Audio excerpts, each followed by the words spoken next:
Escapism is a tendency to seek distraction from unpleasant realities, especially by seeking or engaging in fantasy. COVID-19 has completely changed the way we live our lives. Everywhere you look, someone is talking about ways to prevent the spread, deaths, new cases, and countries that are practically COVID-free at this point. Amidst all the chaos, we turn to things that comfort us, be it drawing, painting, making music, or watching TV shows. In my case, it's watching a lot of animated shows.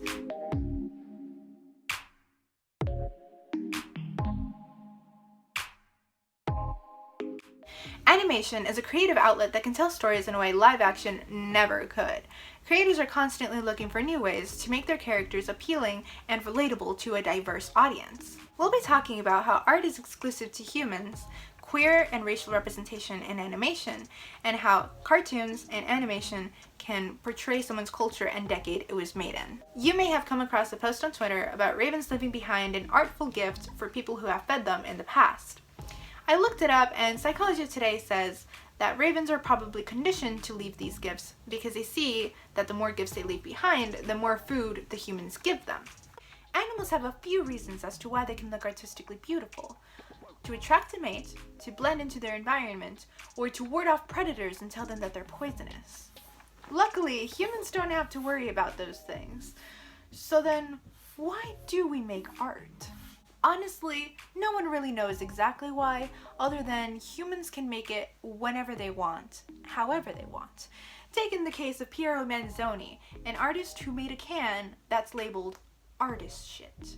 No one knows what's exactly in the can, but what I do know is that he was able to make rich people pay millions for it. Art can also be used to educate. In the Psychology Today article, it states that cave-hole art may have been used to teach other members in a tribe about where certain animals would graze and certain herding grounds. With that in mind, propaganda cartoons exist, and wouldn't you know it, they are all over YouTube. One of the most known, Private Snafu, which is situation normal, all fouled up, if you will. This adult cartoon was made by the Warner Brothers in the 40s and was supposed to portray the negative consequences of doing everything wrong. Now that we've gone over a couple reasons as to why humans can make art, let's move on to our next topic, which is queer and racial representation. The Washington Post states, "Representation can normalize queerness for everyone, regardless of sexuality, but that is especially important for validating and helping younger audiences who are still in the process of self-discovery." Animation has been around for 100 years at this point, and it's no stranger to racism, especially 1950s Disney. Oh boy. Shanghai, Hong Kong, and Fuyang. Fortune cookie always wrong. Not the hot one. You now, little flying eagle. Disney has started taking accountability for their previous actions by putting disclaimers in front of their old movies, saying that certain groups were not treated with the respect they should have been, these actions were wrong then and wrong now. Thankfully, we've progressed to the point where these are completely unacceptable and characters are becoming a lot more diverse. Movies like Mulan, Soul, The Book of Life, Coco, and Moana all showcase the diversity of humans, as well as celebrating their cultures. So then, could we do more? And the answer is yes, we could always do more. The queer community has also had some rough spots in terms of early animation, only recently starting to become a lot more normalized, having queer main characters, such as the Owl House, having a queer person of color as a main character. Luz Noceda is bisexual, and I love that. None of these would have been possible if it weren't for Sailor Neptune and Sailor Uranus back in the 90s. They were very gay and very open about it.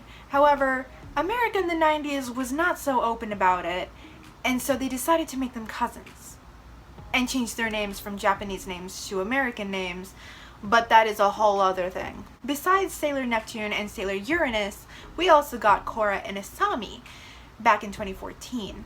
America still wasn't ready for the gay, so the most they could do was hold hands and look into each other's eyes. But that took off. The implication of their relationship allowed more creators to have diverse characters, such as Rebecca Sugar's Ruby and Sapphire. They were able to have their wedding on screen as well as having their on-screen kiss, and that led to prom scenes and more gay characters being portrayed in cartoon. Not every country was okay with this wedding, and it was cut off from airing entirely in some countries because it was against their cultural values. Which brings us to our third point, how animation can showcase a person's culture. Animation has been mostly led by two countries, the United States and Japan, and because of this, you're going to see a lot of cultural differences in their works. The clip I'm showing now is from a movie called Grave of the Fireflies, and it follows the story of two children trying to survive after being firebombed by America. Racism aside, Disney has been able to represent pop culture in a lot of their works, such as their Disney princesses. Snow White, the first Disney princess ever, made back in the 90s. Did I just say the 90s? Oh my god, the 30s! Made back in the 30s, has a bob haircut, dark eyeshadow, penciled in eyebrows, as well as a very high-pitched, childlike, coquette voice.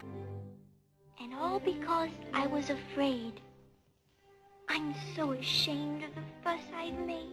Each Disney movie reflected the time period it was made in, such as The Little Mermaid. Ariel had very big hair, she had new ideas, she wanted to be independent. Nothing at all like Sleeping Beauty or Snow White.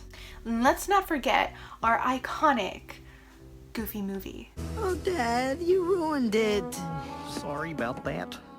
Who was he anyway? It's only Powerline, Dad, the biggest rock star on the planet. This movie just reeks 90s. The baggy clothing, the shaggy hair, the slang, the rock stars. You watch it and you know exactly what era and what country it was made in, based on the little details such as their clothing.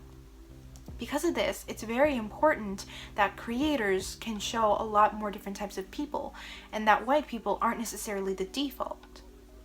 Our society is reflected based on the art we make, the people we represent, and the time we make it in. It's important we don't leave out marginalized groups, because leaving them out is like saying they don't exist and don't matter.